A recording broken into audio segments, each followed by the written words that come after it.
Before we kick off the show, Into the Breach is excited to be teaming up with Nine Line Apparel, a veteran-owned apparel company that celebrates the spirit of freedom, courage, and American values. Go check out NineLineApparel.com for freedom-loving, patriotic gear perfect for your family members, first responders, veterans, and active duty service members. When you're done selecting the amazing merchandise and apparel Nine Line has to offer, punch in the code ITB20. That's India Tango Bravo 20 for a 20% discount off your next purchase at NineLineApparel.com. VetTV is a streaming service created by veterans for veterans, with over 30 different series ranging from the absurd to on-the-ground war reporting on the front lines of Ukraine. Into the Breach listeners have an exclusive discount of paying $1 a month for the first 2 months of subscription with the code BREACH. So head on over to VetTV and type in BREACH at checkout to receive this incredible offer for your VetTV subscription. Thank you for listening, and now back to the show. And we're rolling. Kurt McGirt Summers. What's up, man? What's going on, brother? Excited you're here. Yeah, for sure. It's nice and cold up here. I know, yeah, right? Fellow Marine Corps firefighter and fellow filmmaker. Yeah, something like that. I'm excited, dude. I was so pumped you're coming in. You're like, yeah, we're going to be coming up for a few days. I was like, I need to have you come on the podcast. Right. We need bullshit. Yeah. This is my first time doing one in person. I've done a couple, one with you and then one with our friend Casey, right? Yeah, Kite. Yeah, Casey Kite. Yeah. Yep. But only on the FaceTimes. The video call. Yeah. So this is... It's a little more... It's a lot... It rolls better. Sure. You know, we can sit here and hang out. Right. You know, talk, say talk crap. I try not to swear in the first 10 minutes. That's the YouTube algorithm, right. Or whatever. But, yeah, it's fun, man. Like, especially like you said, your girlfriend drops you off and you're like, oh, all right, cool. Right. See ya. You guys have fun with your friends. My wife's the same way. She's like, have fun with your friends. Actually, that's probably her right now.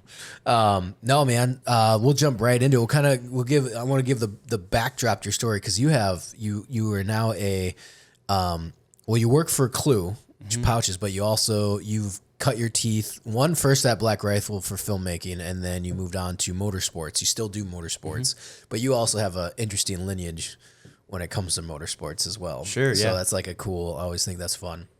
I told my dad about you, and he's like, oh my gosh, that's awesome. Because he used to race motocross and all that kind of stuff way back in the day, like way back. So, yeah, man.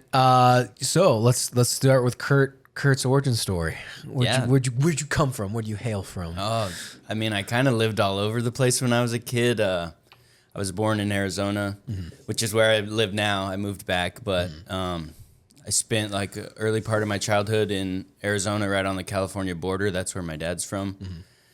Went to school out there until 5th grade, and then the summer of 5th grade, I moved to Missouri, where my mom's from, and that's where I lived until I was 21 when I joined the military. Yeah. So you joined late then? Yeah. 21. Yeah. That's how was it? What was life like before the military? What were you doing that led you to the Marine Corps? I really wanted to work for the railroad. Yeah. Because that's what my dad does. Oh, okay. I wanted to be like a conductor. He's a maintenance guy. He runs like heavy machinery. Okay.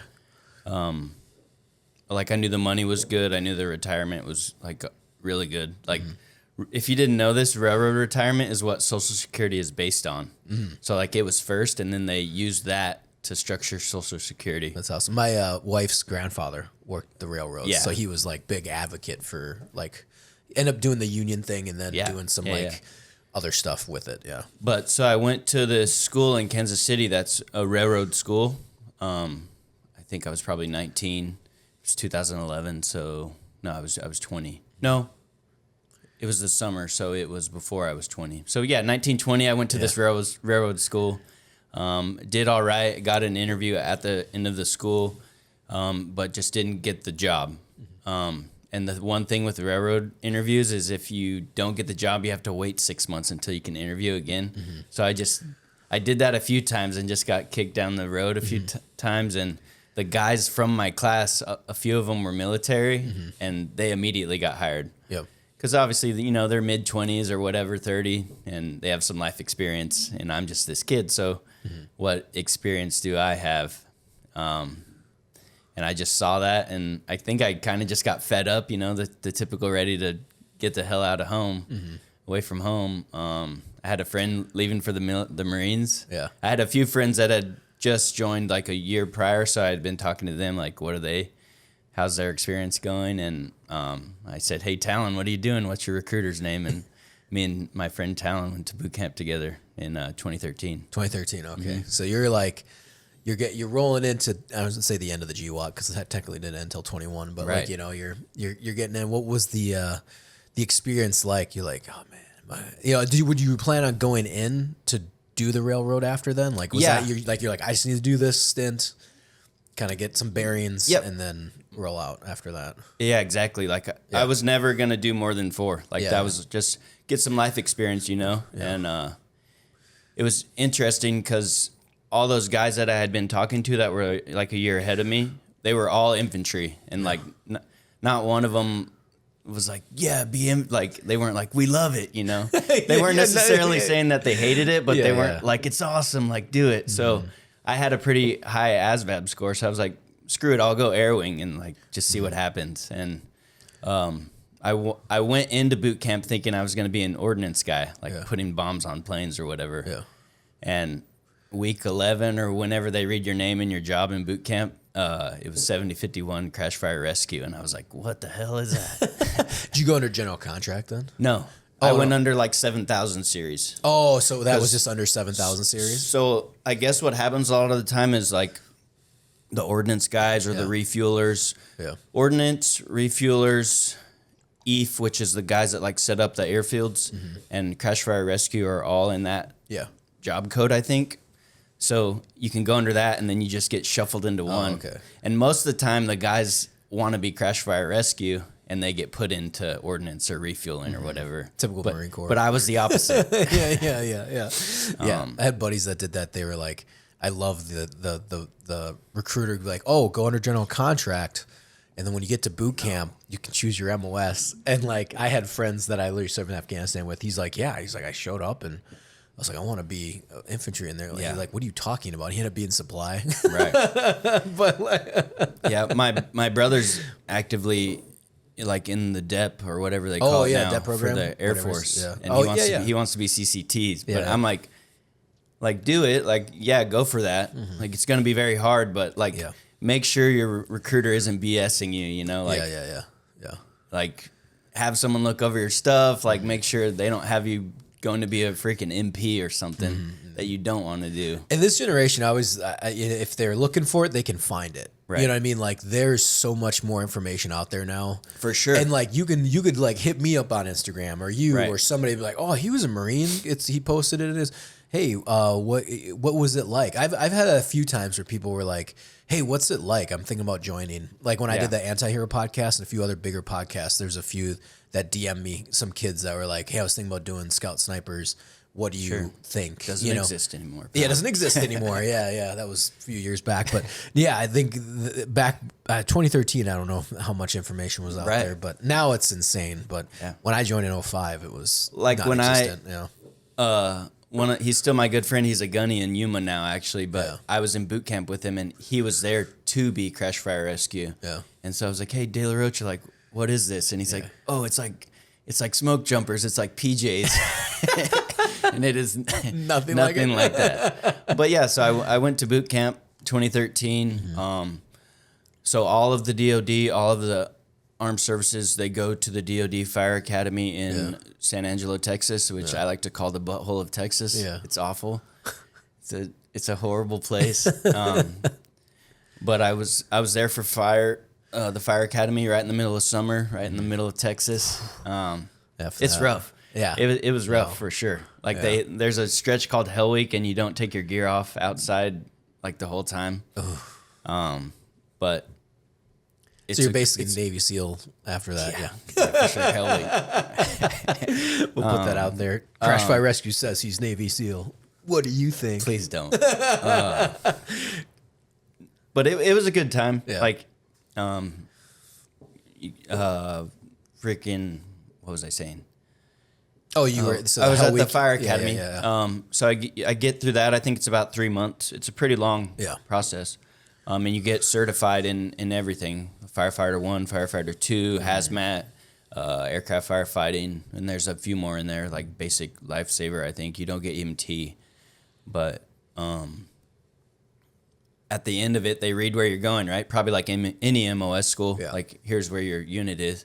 And I got Hawaii. So That's awesome. So yeah, it was super cool. I went straight to Hawaii. My first like year there, I got to work on the airfield at the fire station. Yep.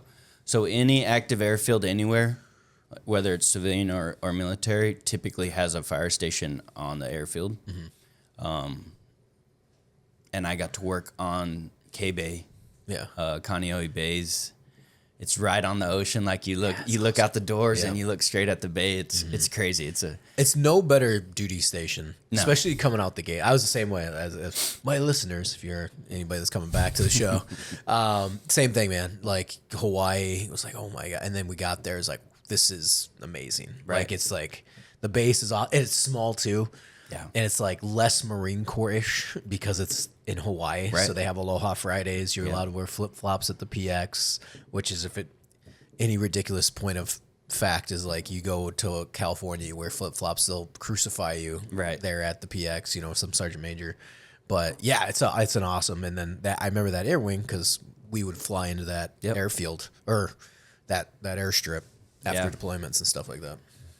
Yeah. So I get there, like my first year I was at the air station, like I was saying, and we worked 4872s, which means we would work Monday, Tuesday, you would be off Wednesday, Thursday, and then you would work Friday, Saturday, Sunday. But then the next week, you would be off Monday, Tuesday, you would work Wednesday, Thursday, and then you would be off Thursday, Friday, Saturday. So every 2 weeks I had a 3-day weekend. That's awesome. For like a year.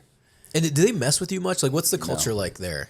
Because I come from the shitty culture of like being infantry. Like all that hangs over you. Like what? I mean, I always like hearing about like guys as far as hazing. well, like hazing, just life in general. So we were always told that crash fire rescue was number 2 to infantry. Oh, okay. Because when you're at the air station and you're working, if there's like flight ops happening, there will be a truck out on the airfield with 4 dudes in it, sitting there, just sitting there. Yeah. And a classic thing in firefighting, not even just marine firefighting, is a bunker drill. So that means you have to get all your gear on within 60 seconds. Yeah. So like, it's not necessarily hazing, but you make the new guy just do those and do those and do those until he's sick of it. Yeah. Or until he gets it under 60 seconds. Yeah. I think my fastest was ever like 23 seconds or something. Oh yeah, that's awesome. Pretty cool. But but it's important. Like you want to be able to get your gear on fast, right? If a plane crashes. Yeah. Yeah, especially with that time. You're like, go, go, go. But it's also typical like for Marines in a truck with nothing else going on. Because planes don't crash all the time, right? Yeah. But there has to be someone there in case it does. So yeah, lots of games, lots of stuff that probably won't be discussed on the internet by me. Yeah. That's cool. Crash Fire Rescue. There was my last week in the Marine Corps. I was just kind of doing my thing on base, checking out. Yeah. And they had the one that was by the front gate. There's the one fire station or whatever. Yeah, so that... Or is that firefighters? Or is that different? That's DOD civilians. Oh, okay. So they have Marines, though, don't they? So the Marine Corps, the Army and the Air Force staff their bases with DOD civilians and active duty. Okay. Because he was active duty. The Marine Corps only staffs their airfields. Oh, okay. So the Marine Corps will have a station on the airfield that's Marines. Okay. Only Marines. Okay, then he was probably fire rescue. Then. And then on their base for their structures, for their buildings, will be DOD civilians. Okay, cool. Because I was getting out in 09, and I remember I saw this kid, and I was walking to the PX or something, and I was like, oh, shit, man, what are you doing? And he's like, he's from boot camp. Like, I remember him from boot camp. Right. He's like, oh, I think he said firefighter. He might have said fire crash rescue or something. I assumed it was firefighter. And I was like, man, this is wild because, I don't know. Do you guys do 5 years or is there like a... It's just 4. 4, yeah. So I don't know why he was still there because I technically extended. So, but I remember running into him, maybe he re-enlisted, I don't know. But like I saw him, like, dude, how's it going? Everything is like, he's like, yeah, and he's like, yeah, firefighter. And I was like, cool. He's like, how was your, like, how was your first enlistment? I was like, well, they got me for 3 combat deployments. He was like, what the hell? Like, what? And I was like, yeah, man, I just got back like last month. Oh. And he's like, what are you doing? I'm like, I'm getting out. I got a week left and I'm gone, homie. But I remember, they having talking with that buddy from fire rescue, or it might have been firefighter. I don't know what he was doing. Yeah.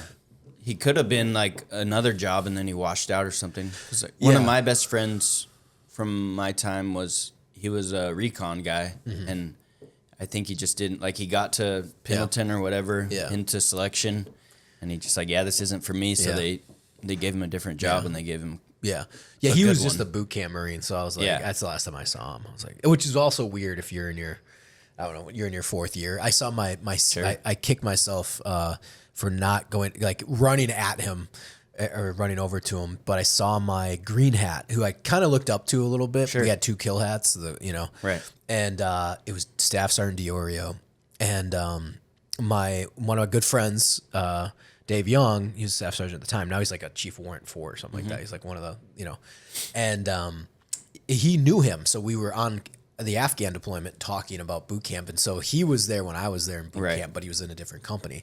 But he knew Diorio, and it was crazy seeing Diorio like walk into the PX. Yeah. And I was literally checking out of the Marine Corps. Like, I had a month left, It was really weird because it's like all this like emotion came over. I'm like, like the beginning, and then here you are at the end. At the end, and I was like looking at him like in my car, and I'm like, I should fucking run over to him and be like, and I had this whole conversation in my head, like, dude, I did 3 combat deployments. I'm a scout sniper, Purple Heart. Be proud of me. Yeah, be proud of me. That was be proud of me, but it's kind of like, oh, hey, I was one of your recruits. I did it, and I remember just kind of like, I let him go in. I'll run into him later, and obviously I never did. But yeah, then I asked my buddy Young, I was like, dude, I saw Diorio. He's like, yeah, he's checking in. And I was like, oh, can we link up? He's like, yeah, and we never did because I was gone within a few weeks. And but yeah, it was crazy. And I was like, yeah, what's his story? Because, I knew he told us when he was in boot camp, but he's like, yeah, he's trying to get on an Afghan deployment, like trying to get whatever for promotion, or he's coming to one of the units to deploy to Afghanistan or whatever. And it was it was crazy because he was like, it was his first bump. And I'm like, so it's like, I kind of really wish I went up to him like, I did it 3 times. Yeah, just flexed on him. I mean, Purple Heart, scout sniper, didn't have the silver star at the time, but like, it was one of those things that would have been cool to like just see him. But yeah, it's that's why I do appreciate that base because it was so small, but so you did your 4 year. I mean, like, so any interestings or things that happened, events, events, I mean, for the most part, like, I think aircraft firefighting specifically is pretty boring, right? But in May of 2015, it was the end of May of 2015, right before Memorial Day, one of the Mews was training in Hawaii, like before they shipped off. They had left California and stopped in Hawaii before they went, to Asia or wherever they were going. 3rd Mew, I think, does that. They had an Osprey crash. It wasn't on base. It was out at Bellows, which is, I don't know, 20 or 30 minutes from K-Bay, right on the beach. It's a beautiful beach. Osprey crashed, just browned out. You can actually find the video on YouTube if you look up 2015 May Osprey crash. Browned out, crashed. Unfortunately, we didn't react. We weren't there to react quickly. The local fire department was there way before we were, but we lost 2 Marines there. And then the next week we spent, specifically me and my guys spent probably 5 or 6 20-hour days cutting up this plane. The people from Boeing flew out there to stand next to us as we were cutting on it. All right, we want this, so they can take it back and figure out what happened. Pretty interesting process. And then from that, so that happened a week before we were supposed to go to Australia for 3 months. So we spent all this time doing our actual jobs. I have really no complaints about that because that's actually doing what you're supposed to be doing. And then we went to Australia for 3 months and lived in the outback, which was pretty cool. Yeah. So it's, what do you do then? You're there, you're helping them chop up the plane, Yeah, pretty much. Yeah. In a perfect scenario, I say that lightly, not perfect, but in a better scenario, the Osprey crashes at K-Bay, where there's guys sitting there waiting to respond with nothing better, and maybe the outcome's different, but yeah. But so aircraft rescue and recovery. So that the recovery part of that is doing that. Is we're the only people qualified to cut up that bird and, into manageable pieces, essentially, so they can move it, get it out of there. And then Boeing was there to say, hey, we want the X, Y, and Z so we can take that back and study it. Yeah. They figure out what it was? I don't think so. I don't know. But I'm assuming it just browned out and sucked dirt into the motor in one of the engines. What was the Ospreys they were crashing a lot in those days. I mean, I think they still do. Yeah. But what was did you guys know? Anything that you guys knew about it that was like, oh, this key piece of equipment, why they kept failing or why they kept crashing? No, not that I remember really. Yeah. But then, so that was in May. In January of 2016, so about 7 months later, two CH-53s were flying off the North Shore, like 2 or 3 miles out, and it was a night, like they were night training, and they hit each other, and all 13 people died. That sucks. Yeah. Did you guys have to respond to that one? It was way out in sea, okay. so the only thing that happened that involved us really, aside from like my whole unit went to the North Shore and lived on the beach essentially, just waiting for stuff to wash up, was the hope. Nothing ever did, to my knowledge, but my sergeant and then one of the guys under me, one of the younger guys, they went out on a Navy recovery vessel and they pulled the CH-50. This was like 2 or 3 months later. They pulled the birds out of the ocean. Oh, really? And Sergeant Alice had to cut the pilots out. Oh, jeez. Yeah. Yeah. What do you say about that? What was that kind of? Not a lot. Yeah. That's tough. Yeah. How deep were they? I mean, that's because if anybody knows Hawaii, it's not like it's like a gradual drop and Right. Like it goes down to like 1,000 feet. Yeah, like right away. they were very, very deep. Yeah. Because they were like 2 or 3 miles out. Yeah, which is they were in the insane. ocean. Yeah, that's a crazy depth. Right. They weren't on the beach. They were in the ocean. Yeah, the fact that they even found Right. the Ospreys, that's insane. Well, those were 53s. Oh, 50, sorry. Yeah. 53s. Yeah. That I had my own run-in with the 53s. We were island hopping back from Big Island from training. And I remember, because I was, they always had the back door open. So you're Right. just like, I always got to remember to bail, like this thing goes down. I swear to God. And I remember like something happening in there, like, oh, that was weird, Right. And then we land and we're like, why are we landing on one of the, I can't remember which island, but there's like the Hawaii has multiple islands. Yeah. So we land on the really small one. You could tell it was a small airstrip. And we land. And then we get off the bird and they're like, what happened? They're like, oh man, another 5 minutes. We would have been in the water. And I was like, oh my God, like I'm survived 2 deployments already and like been almost killed. I'm going to die in a CH-53 going, oh my God. Hawaii? In Hawaii. Yeah, this is bullshit. But I think they end up flying birds to come get us or they end up fixing it and we got all the way back. But it was just one of those things where like, until it happens, Right. It just sucks, man. Like that blows. Yeah. Anytime I've been in a helicopter, it's like, well, you're up this high, like you just accept your fate. Oh right? yeah, there's nothing you can do. Yeah. Oh yeah. I've done that too. I'm just like, well, hey, sometimes in airplanes, I'm like that. I'm like, Right. well, I hope this doesn't go down. Like what do you, Yeah. like let's just accept this. Like this is jumping way ahead, but the one time I filmed from a helicopter, like filmed a race. Yeah. It was extremely windy that day, and this was a really small R-44. Oh yeah. And I didn't have a door, so I was just hanging out of the door the whole time. And it was really windy, so we would hit air pockets and we would drop like 10 feet, like immediately. Yeah. And it was sketchy. But yeah, going back to the military,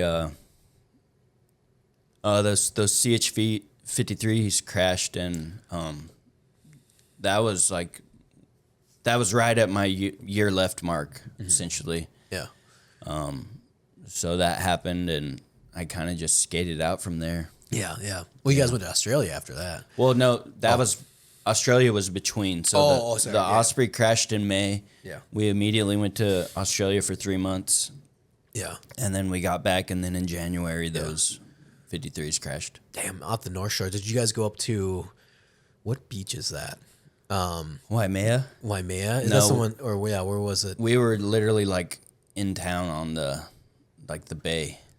Yeah, up at North Shore. Yeah, which is was that Waimea in general, or No, what town was that? Not Kailua. Kailua was outside the. Well, you have like Kahuku, and then you have Yeah, I forgot the actual town name. yeah. It's been too long. I know, man. It's been a while. I might be going back in Nice. I think August.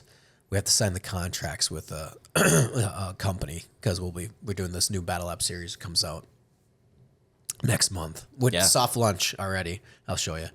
And then hard launch is in January.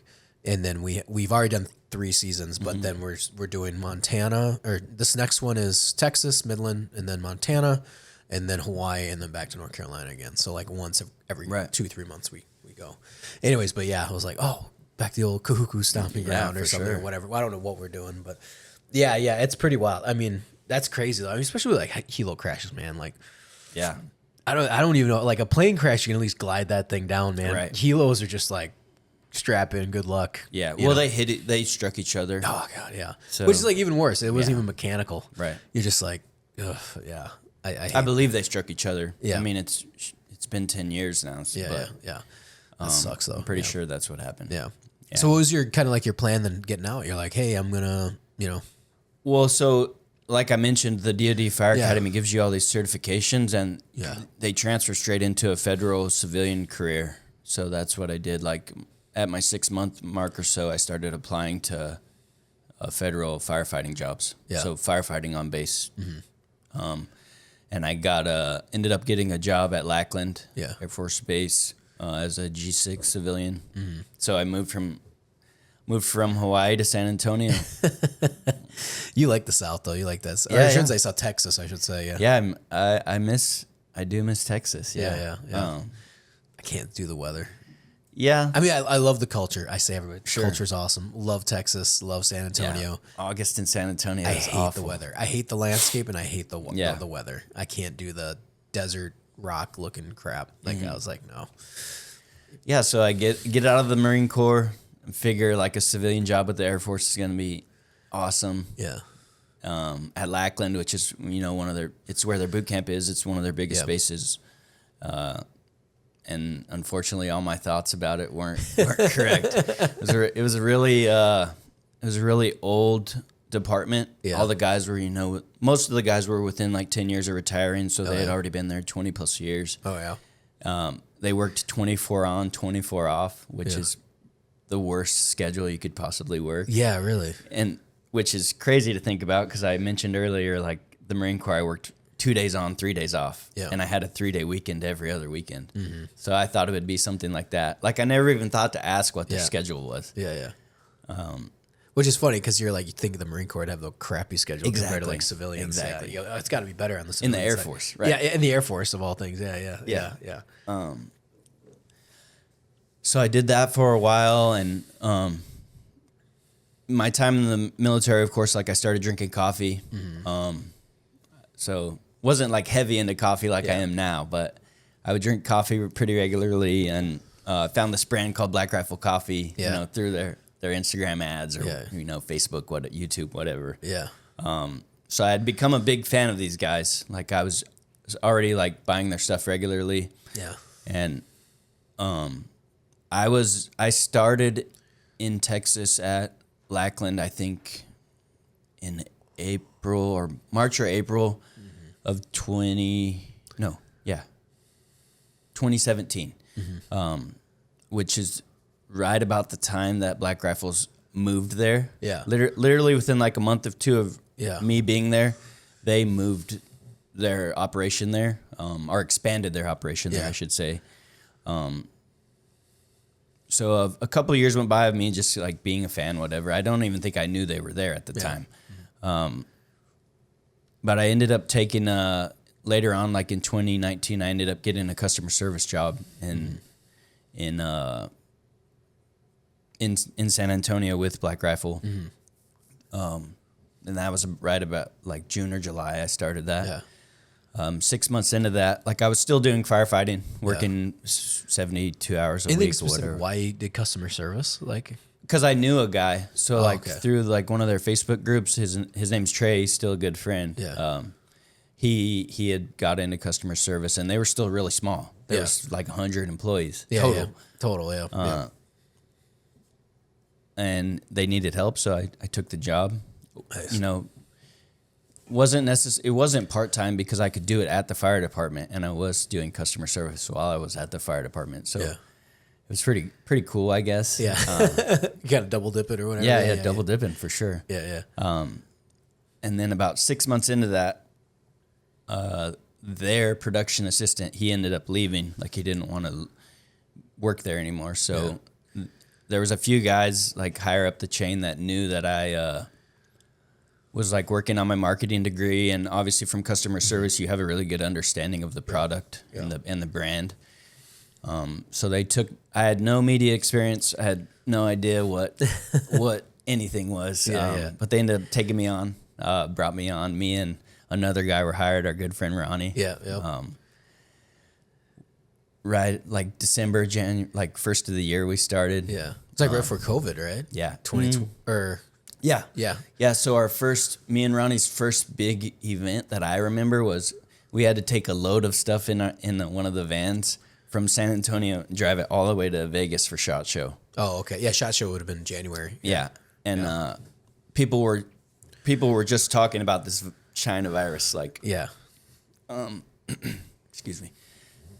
Like, but no one knew what it was really, right? Yeah, it wasn't a big deal yet. Yeah, but it was coming. It was coming. Yeah. Yeah. So me and Ronnie started working together. He went to school for cinematography and stuff, so he had a really good background in it. Extremely talented, handsome guy. Oh yeah, Ronnie's awesome. Love Ronnie.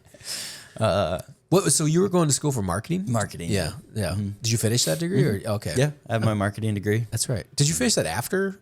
Yeah, 2021. 2021. Oh, okay, got it. Okay. I was gonna say because I think I remember we were working together and you were like, oh yeah, I finished my marketing degree. Yeah, that's what I was like. Trying to recall. Summer of 2021, I finished. Yeah. Did it help you at all? Just curious of marketing because marketing's such a broad term these days. No, you know, like what the schooling.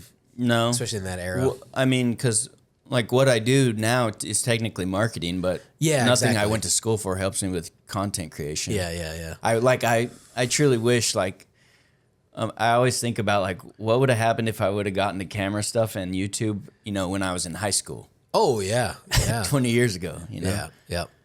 I'm always envious in a good way. Like, you know, I don't like, oh my God, but I am envious of the filmmakers in high school now. Like for a long time, since like even back in like 2015, 16, I'm like, if you were like a freshman and you were a passionate cinephile, like myself, like when I was in high school, like we didn't have the access to any of the, you know, even the technology wise, like you can rent your camera for $100 some bucks. Mm-hmm. You imagine the damage you could do, like making your films for, you know, and you spend $100, but like, oh, it's not expensive at all, you know, to rent, you know.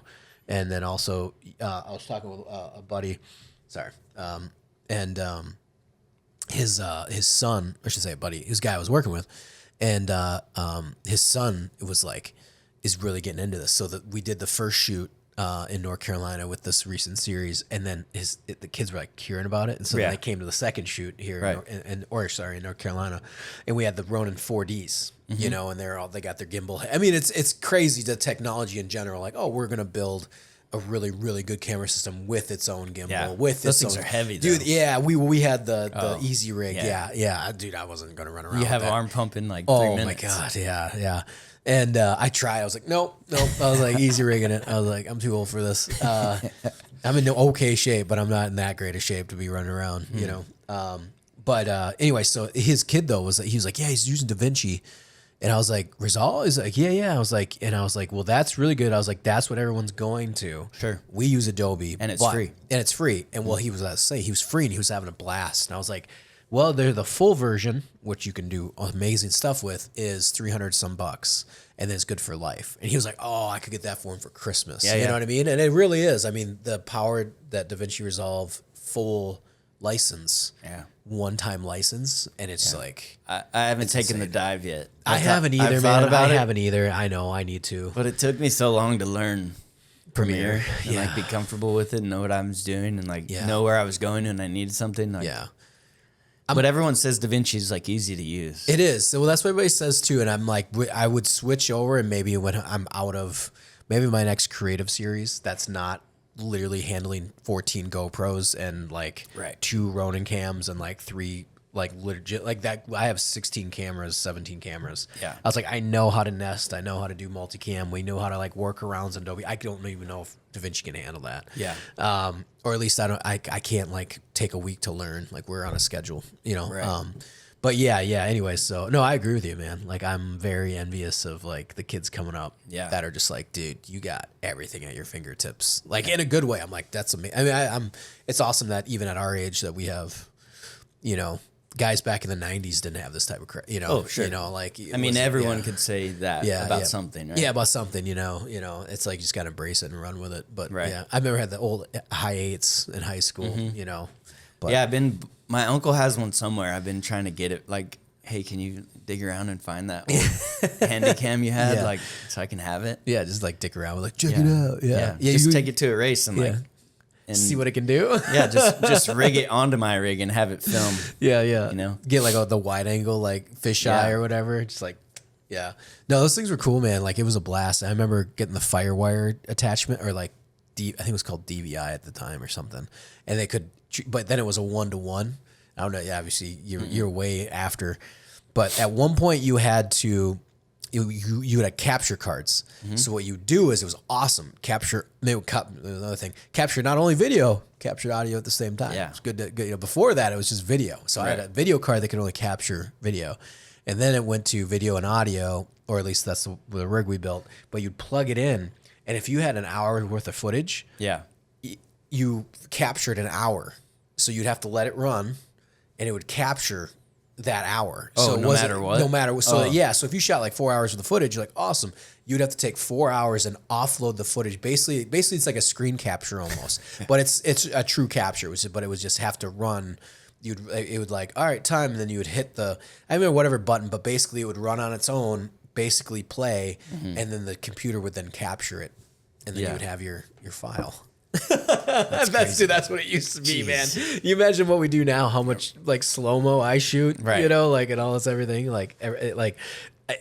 it's like, oh yeah, we download in 6 minutes. We're using these fast SSDs, dude. It would take like days to download what we're doing in real time. But yeah, man, it's sick. It's awesome. But yeah, anyway, so marketing. I mean, I always like talking to the marketing guys because they're like just, you know, like it's a whole different world. Like media, content marketing, traditional marketing. Yeah. You know, like Justin, who's really great at here at Vet TV. It's like, he talks about top of funnel, you know, below funnel, but it's also like, okay, the emails that go out, the Facebook, our engagement. But then it's like social media. Well, who's handling Insta? Insta's more social media. Facebook is more marketing, but they're both marketing. Right.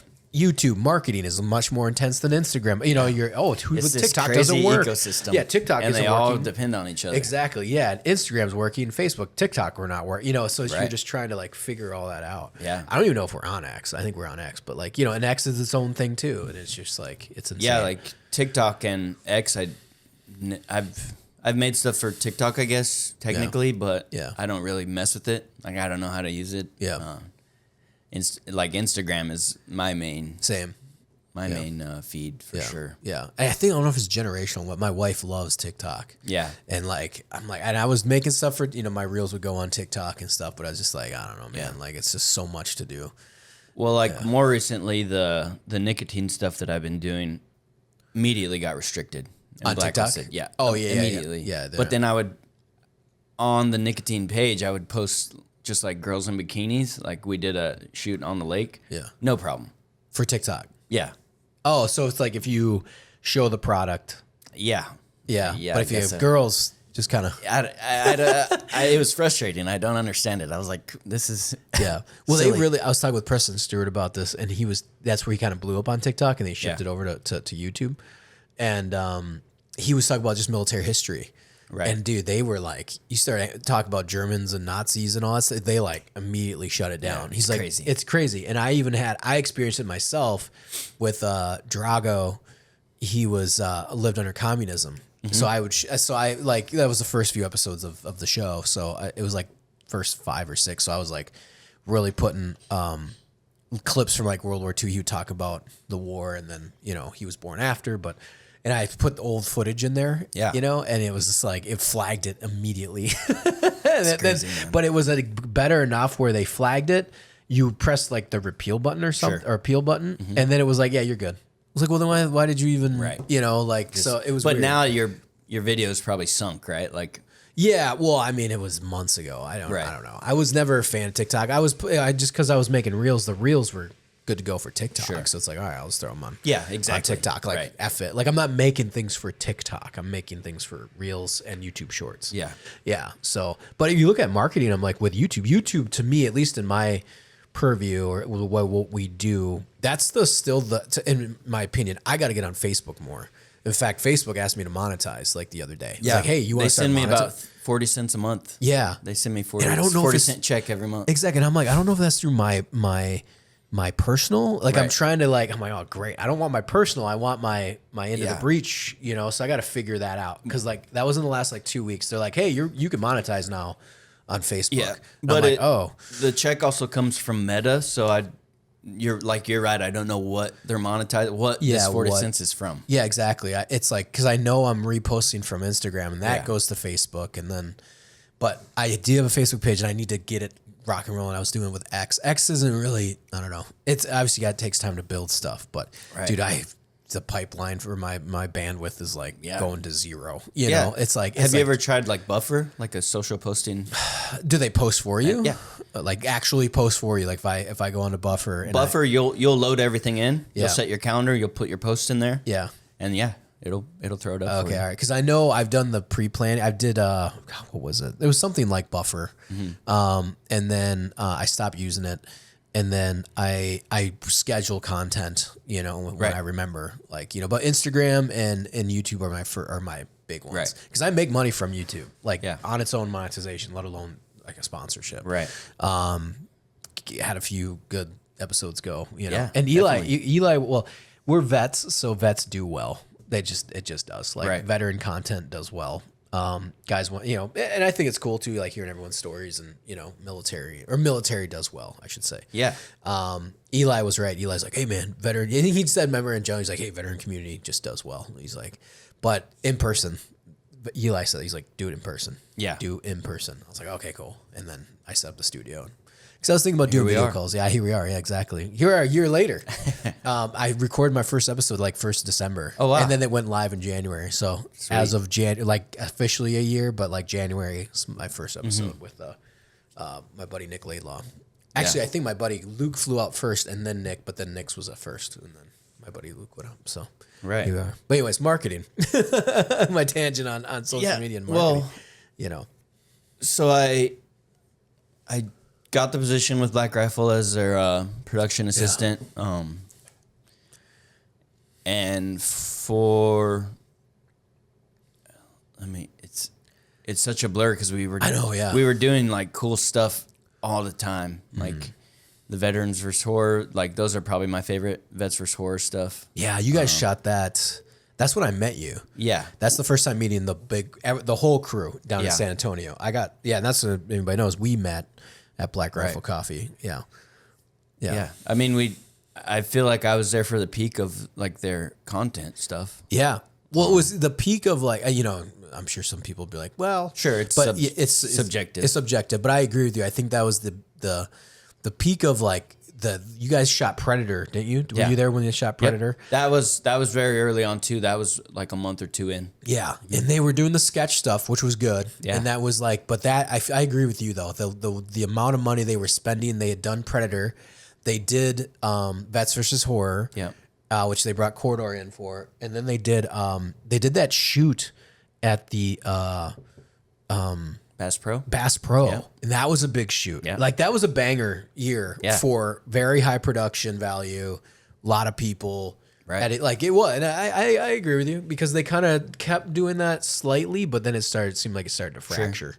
Yeah, like after that, because I had gotten there in June of 2020, and you when did you get hired on?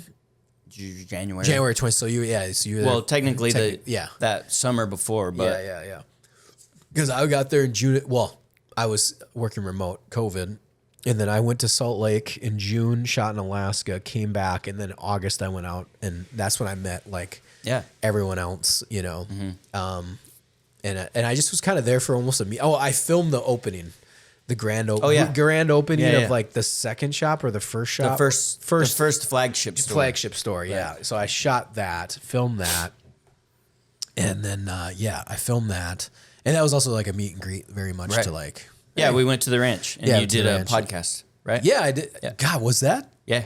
Wow. Right out the gate, I did the podcast. Yeah, because it was like down in that little like, it was just like a little that nook. Yeah. with the fireplace on the window. Damn, I can't believe I did that. I thought that was like a second or third trip, but no, that was the same time. The same trip. Wow. Okay. Yeah, I talked to people about that all the time with the podcast when they were like, "Oh, Black Rifles." I was like, "Yeah, but you understand they had people working there, and they were doing like 5 a day." Yeah, I remember that time. Like Tier did like 2 or 3, and I was like, Dave and I was like on the third one of the day. You know, it was me and Logan every day, and then like Tier. Yeah, it was a great system though. It was like, get everybody out here, do an hour and a half, and walk, and it was cool. Like they had some cool dudes on. They had that one Delta commander who came on, who's actually a pretty good dude. Can't remember his name. But yeah, that's when we all met, and then we all started working together. And you kind of moved from PA to you moved to the PA, but then you came under me. Yeah, kind of help out because I needed somebody to go on the road with me. But I feel like PA is probably like underselling what me and Ronnie were doing. Oh yeah, you guys were doing a ton of stuff because we were doing lights, we were doing sound, we were making sure the gear was all there. On time, you know. Yeah. So probably more production managers is probably what we were. Yeah. But yeah, well, I mean, we were multi-tools that did whatever needed to be done. Yeah. So we spent that first year, I couldn't even sit here and name all the stuff we did. Yeah. And while this first year was happening, I was still working at the fire department. Yeah, I remember that. Yep. So then come January of the next year, Logan was like, hey, what would it take to get you here full time? And so they ended up bringing me on full time. And then that's right when we rolled into going to Alaska. Yeah, like right away. Yeah. Because that was January. Was that January that you got hired on? Yeah. Yeah, you hit that right. Because it was like February we did Recon Sniper. Yeah. We did Alaska. And did you come back for the second part of Recon Sniper?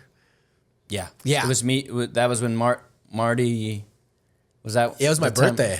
Was that the time we couldn't find him? Yeah, we couldn't find Marty because he was out drinking with his buddy. Yeah. Then we found him. And he was like hammered out of his ass. Yeah, I remember that. It was all. What were we drinking? It was like all whiskey. He had like 20 whiskeys. Yeah, or some ungodly amount of whiskeys. Yeah, I remember that. Yeah. Sorry, Marty. No, Marty's great. I forgot about that story. Yeah, Marty gets a little squirrely. Yeah, it was pretty funny.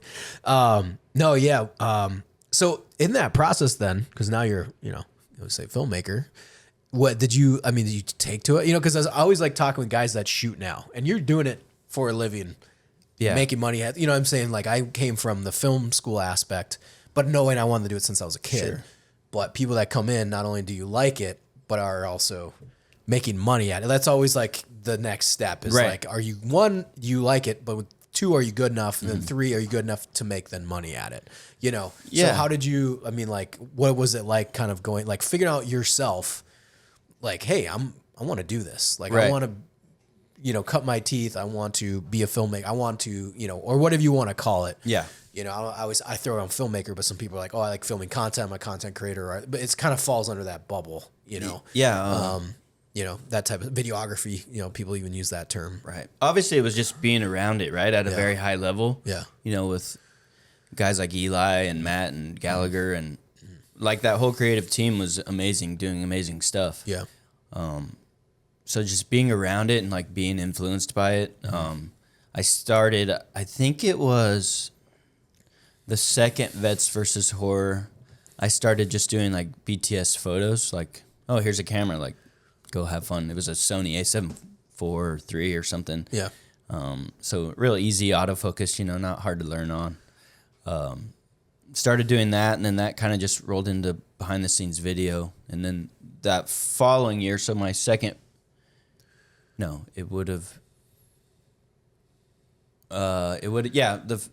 year we went to Alaska. Yeah. 21. Yeah, 21. Black Rifle signed off-road racer named BJ Baldwin. That's right. Yep. Can't believe I forgot that. So That's a pretty big deal. yeah.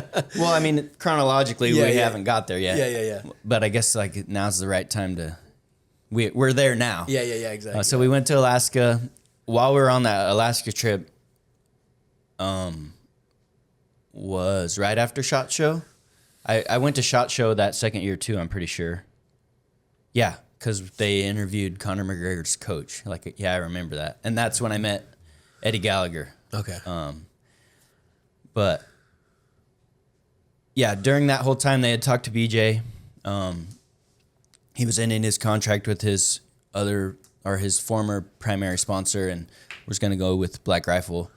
In Alaska, I remember JT sent me like renderings of what the truck looked like, and I was just like, "Holy cow!" Like, I got to be a part of this, no matter like whatever it takes. Like, I want to film racing. I've never done it before. Earlier you mentioned like my heritage or growing up into motorsports. I grew up. I spent a lot of time in the desert. That's where my dad's from. A good amount of time around off-road racing. Yeah. My dad is like, that's what he did as a kid. He raced motorcycles and dirt bikes in the desert. And when I was like 3 or 4 years old, he was still racing, and him and his team won the Baja 500. Yeah. So I'd been around it a lot. Like, I knew what a trophy truck was. I knew what racing in Baja was. A lot of people don't. Like, a lot of people assume that, like, when you say he rode motorcycles, like, in the desert, you think, like, on a track or anything, and it's not. It's just, like, a marked course in the desert, and you got to follow the markings, essentially, to, get to the finish line. Yeah. So Black Rifle brought on BJ, and he ended up racing in August of that year at the Vegas Torino. So in leading up to that, I was like, hey, I want to go. Like, let's capture it. And no one, I kind of feel like I was the only person that cared about his actual racing. Yeah. Like, because BJ's a highly proficient marksman. Like, he's really good with a handgun. Yeah. And he's also an extremely technical driver. So I think Black Rifle only cared about those aspects. They didn't necessarily care about the actual racing. Yeah. So I was fortunate they let me go to this race. And I knew that day, like, Vegas Torino is a really long race. It's the longest point-to-point desert race in the United States. It's about 600 miles through the desert. And Vegas Torino on the highway, that's a long drive through nothing. It's so boring and desolate. That's where Area 51 is in Tonopah. Like, that's how desolate it is. They put secret military bases there. But I knew that day, like, just the adrenaline high I had all day long, like chasing this trophy truck through the desert. Like, that's what I wanted to do. Like, I wanted to do more of that immediately. Tomorrow, I want to do it. Unfortunately, they let me go to all his races. Yeah. I was there in January of the next year, so the start of my third year there. Yeah. BJ won at Parker, Arizona. I think I remember that. He won, and that was his first win in like 8 years. Yeah. So it was really cool to be a part of that. That's awesome. But yeah, followed a couple more races after that. He ended up winning the next race, so he won 2 in a row. And then some things changed at Black Rifle, and yeah. And I ended up going to work for VP Racing Fuel, which is like a heritage legacy brand in off-road or in motorsports, period. Like, if you see the VP logo, I guarantee you've seen it before. Yeah. I remember that when you got that job too. Yeah. That was like and even like I knew it. Like, I told my dad, I was like, VP Racing. He's like, oh yeah, VP Racing. Yeah. It's like been around forever. It's a big deal. Yeah. That's awesome. So that kind of just put me on a path, like, directly into motorsports. So you're like motorsports, but specific. I mean, like filming, but specific motorsports filming. It's like your jam. Yeah. That's Yeah, like that's what I enjoy for sure. So VP is, and that put me like straight into like the pipeline of every kind of motorsport: drag racing, road course racing, desert racing, motocross, supercross. Yeah. You name it. I think VP probably makes a feel for it. Yeah. So what's that learning curve like then? Like, you know what I mean? Like, you going from, hey, I would say production assistant, but you know what I mean? Like manager to like when we first worked together to then, you know, cause you're like, how do we run this camera? Sure. You know what I mean? Yeah. To now you're filming for, you know, Desert Racers and VB, you know. Even going back to like right at my start at Black Rifle, I was kind of thinking about this the other day. Yeah.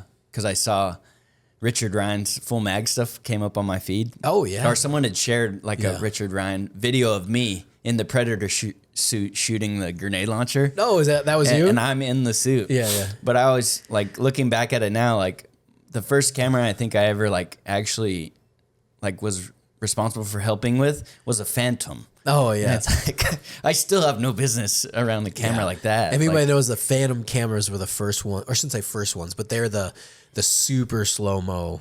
Yeah. Like they go like 100,000 frames. 100,000 frames at like, you know, or they do like 4K at like 1,000 or 2,000 Right. frames, and guys do that to slow down so you can see bullets hitting targets and stuff like that. They cost that much too. Yeah, they're like 6-figure cameras. They're super expensive. In fact, I remember when I first got on the Black Rifle, I had my own kit and I was filming, but then I remember Logan wanted to send me to like a school to learn how to do that, and I was like, yeah, I can do it. Like, Right. you know, like it's a switch, you know, or whatever. Yeah. Because Richard Ryan had like 2 or 3 of them or something he had like multiple. that. Yeah. Yeah. And I helped him film those with the Tesla minigun. Yep. Shoot, which didn't really do well, or like on the socials, you thought it would like blow up, and it was cool. Like we shot some dope stuff Crazy. with it, but it was like, all right, like, you know, it wasn't as big as their Vulcan. They stuck it on a Prius or whatever. Right. I remember that like way back when I was, man. But that was the Prius was like on the exactly. The Prius one was on the that, upswing. And then they did all the other stuff, and it was just it was nuts. And then they did this Tesla miniguns was dope. It had 2 miniguns on the side of crazy. it, They auto and like no one cared. It was like, all right, or the Plaid Model X. What's the car? yeah, because the wings would go up, Yeah. and then the miniguns came out the side, and then it shot, Right. you know. And But he had the car too with it in the hood. yeah. Oh, you're right. He had Yeah, the it 50 did. cal Yeah. in the hood. Or no, it had a minigun. I think a minigun, Minigun in the hood? in the hood. I think something like And that. it was like a SR-71 wrap. Something like that. Yeah. And I remember like it was, and we shot blanks out of it. So I got these really awesome shots of blanks going through it. Right. Like it wasn't even the Phantom. It was my Ursa Mini. I shot it like 300 frames or something. Yeah. And I like did a move, and it was like, and it was like, yeah, it was cool. It was awesome. It was super cool. But yeah, that was kind of, and then they put it out, and I remember Richard, and I agree with him. I don't think they pushed it as hard as they wanted Should've. to. It was Right. those are some crazy times, but like Right. it was, they didn't really push it on a lot of marketing. He was kind of annoyed with that because I was like, yeah, dude, it's just Tesla miniguns, Right. like he like. Elon would love this. I know, yeah, and it didn't go like anywhere, yeah, or it kind of did, but it wasn't as big of a hit they thought it was gonna be, or he thought it was gonna be, but yeah. Anyways, but yeah, they kind of jumped right into that. But the learning curve, like it wasn't easy. Like, I mean, I still mess things up today, you know, like I'll blow out a shot or whatever, but, I think like the Sony cameras specifically, like they're pretty learnable. Like they're not hard to learn. But like the first few races that I did with BJ were on the Black Magic, not easy to learn on. No. Really good if you can learn on that, then you can use any kind of camera, I'd assume. Yeah. I haven't messed with every camera, but Yeah. Well, it depends on what kind of stuff you're shooting too, because like you're on manual focus, you know, like you're doing fast tracking objects. Yeah. It eats up data. Right. You know, you're not good for motorsports. Not good for motorsports. Right. Yeah. It takes a lot more to get your shot exposed. It's not as quick. Right. You know, or depending on what you're doing, you know, it's not meant to be fast. You know. Yeah. Where I imagine you need to be super. So fast. when I went to VP, they had the A7S3 like all rigged out.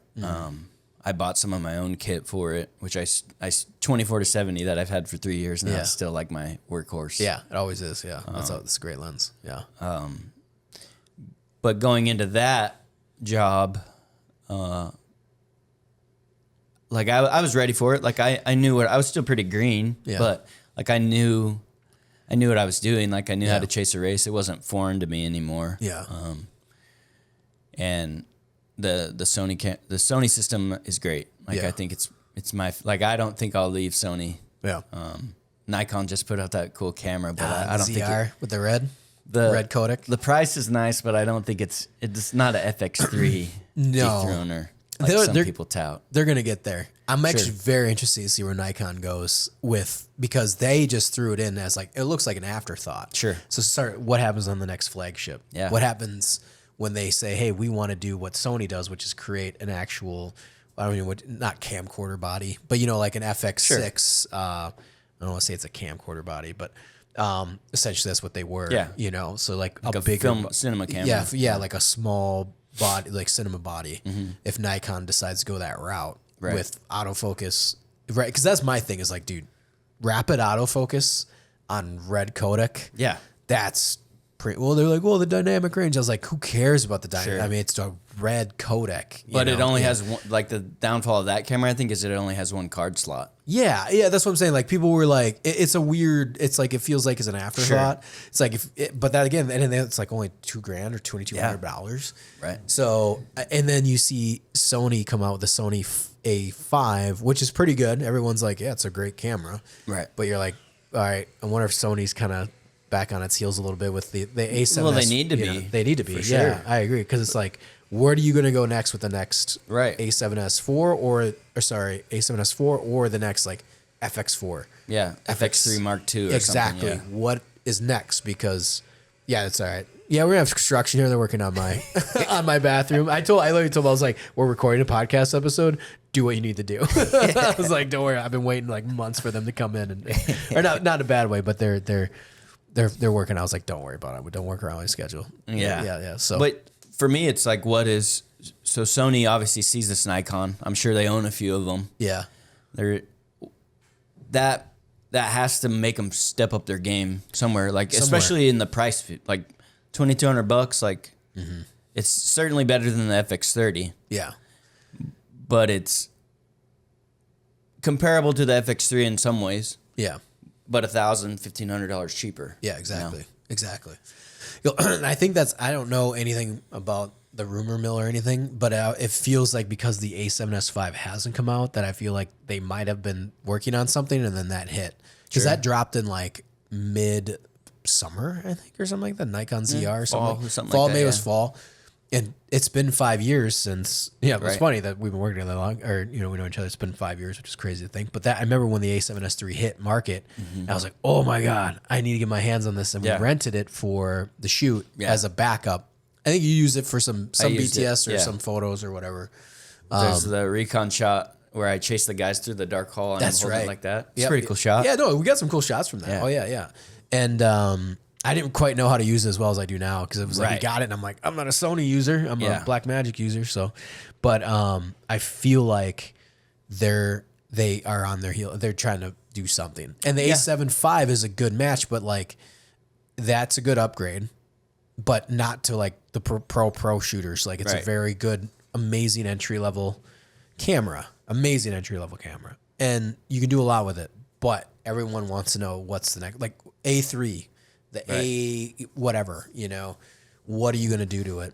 And yeah. No, I'm curious what the S4 will be. Yeah, exactly. Open gate, 4K. Yeah, well, open gate's not that big a deal. You could probably throw that firmware on. But it's the red codec. Like, how are you going to compete? Like, what are you going to offer that, like, that is literally like, you're going to put Sony Light RAW, because Sony has its own flavor of RAW. So it's like, are you going to do something along those lines? I don't want to buy more. What's that? I said, please don't. I don't have to buy more storage. I know, right? Yeah. Well, I mean, it just is. I remember the CFast 2.0 cards I had. Like, dude, those things were like $600 a pop when I was like buying at first. Now they're like way cheaper now. But yeah, it's how data hungry the B raw is. But yeah, I agree with you. I don't know. We'll see how that goes. But yeah, it's cool. So your learning curve, you're fully in it now. So what are the races that you can covering and like what's that been like being like, hey, I need to find my clientele. Like, how do you work that on the management side, like business side, almost? Like, for what's me, that it's like, it's 99.9% networking. Like VP put me straight into those circles, and like I made a lot of good relationships and friendships. To this day, like a lot of people that I work with are just my friends, right? Yeah. And a lot of it is that just networking, you know, having good relationships, being a decent person that people like to be around. Yeah. is important. Yeah. And then a little bit of that, some of the work that gets kicked my way is friends sending me stuff on Instagram, you know, like, hey, this person's asking for someone to be at this race, or, you know, whatever. They need help with this project. Yeah. Here's their story post, respond to it. Yeah. And I've got a good amount of work from that. But yeah, networking is huge, and it'll get you into a lot of crazy places that I never imagined being. What's the craziest place you've been in? 1000% it's Max Crosby's house. Yeah. Yeah, and like I'm a lifelong Raiders fan. Got asked to help with this project. Shoot for this project, BCAM. Just BTS guy. Yeah. Cool. Yeah. I live close to Vegas now. I was like, yeah, I could drive up for the weekend and hang out. Lifelong Raiders fan. So the Friday night, I believe, we went to Power Slap.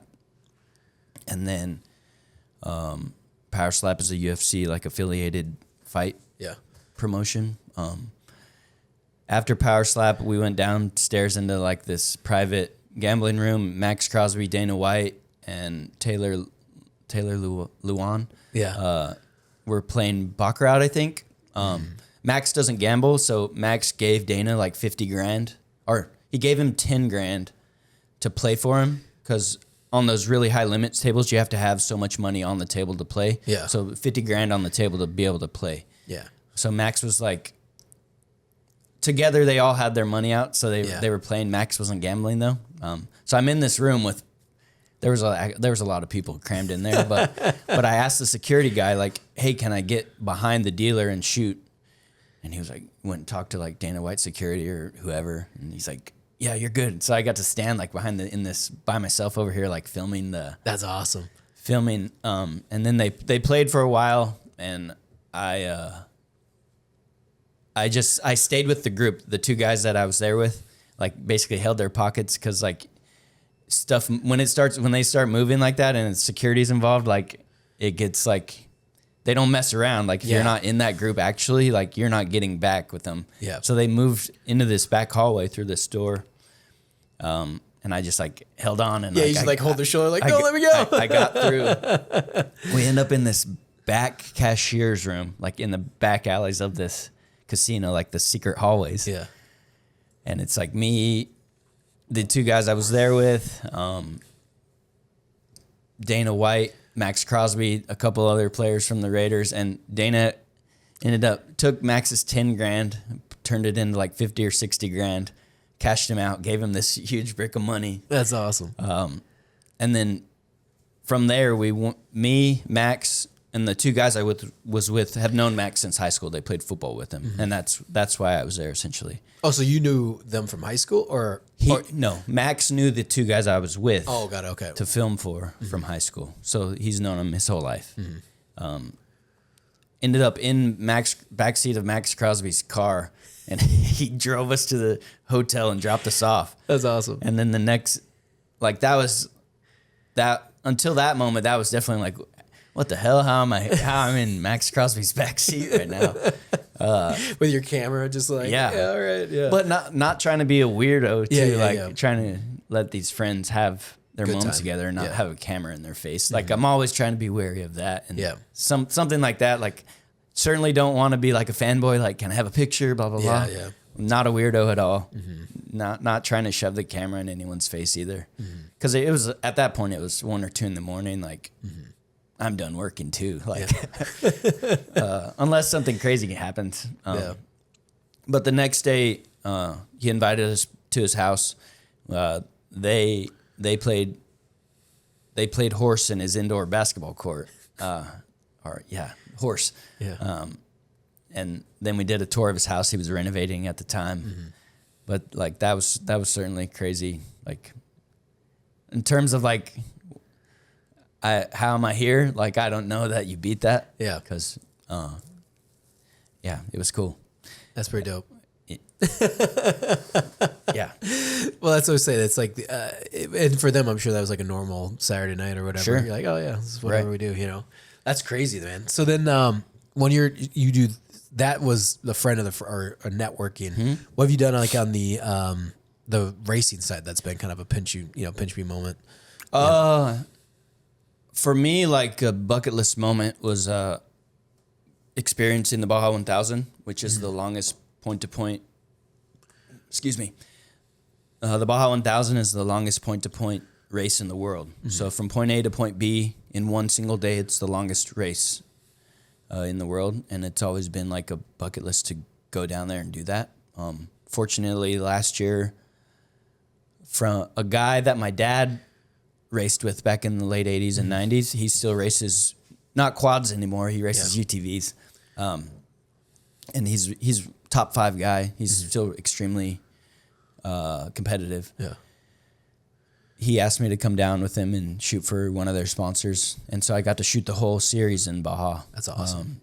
And we went to the 1000 and just being there like during, because it's called tech-in contingency. So every car goes through this line and they make sure the roll cage is right and they make sure the seat belts are right. And, all these little things to make sure the car is safe essentially for this race. So you don't get rolled over and, your cage crushed down on you and you die. But every car, from the Monster-sponsored, Red Bull-sponsored $1 Million trucks to the dirt bikes, all go through this line to make sure you have your safety things. And in Mexico, it's just the Wild West. There's thousands of people on the streets, tens of thousands of people on the streets, and the cars just go through the crowd of people. Oh, really? And it'll just be a booth on the side of the road on the side of the street where they're driving through or getting pushed through. Little moments like that, like where you see it on TV all the time, right? Like you've watched it on YouTube maybe, or there's a extremely good documentary. It's old now and the footage sucks, but it's called Dust to Glory. That's a perfect example of the magic of Baja, is that dust to glory, not dust to glory. There's a second one, not as good. Yeah. Pretty good, not as good. Dust to Glory, the first one, I've probably watched it 200 times. It's great. And so being a fan of that, like way back when I was a teenager, and then actually being there at the Baja 1000, that's cool. And then the race starts, the race starts and you're in it, like you're a part of it too, right? It's you're in the truck for almost 24 hours, 20 plus hours. You're in the truck chasing you use the roads, obviously, the highways, but in the last 2 instances, the Baja 1000 has been a loop race. So it starts in Ensenada, Baja, and it loops back to Ensenada, and it is about 840 kilometers, which is 1,000 miles, I think. Or no, I have that backwards. 840 miles is like 1,000 kilometers. Oh, okay. I think. Don't quote me on that. But yeah, it's an adventure the whole time, right? Yeah. Because you have like the Mexican military down there. And I've never gotten really like hung up on them. Like one time they stopped us and they made us give them money. Yeah. Like at a checkpoint. But it's the Wild West out there. There's really no rules. Like, as far as like where you can stand, like in the States, they really like media people have to be 50 to 100 feet from the course. Here you can look up Zoo Road on YouTube and you'll see the Mexicans just trying to reach and touch the trucks. This 7,000-pound trophy trucks going by at 120 miles an hour. Like it would rip your arm off if it got a hold of you. But you're chasing the vehicle. In our case, it's a UTV. Around the course, if they need tires or fuel. There's pit stops along the way, so you make sure you're at your pit stop when they get there. Driver change or fuel, tires, whatever they need.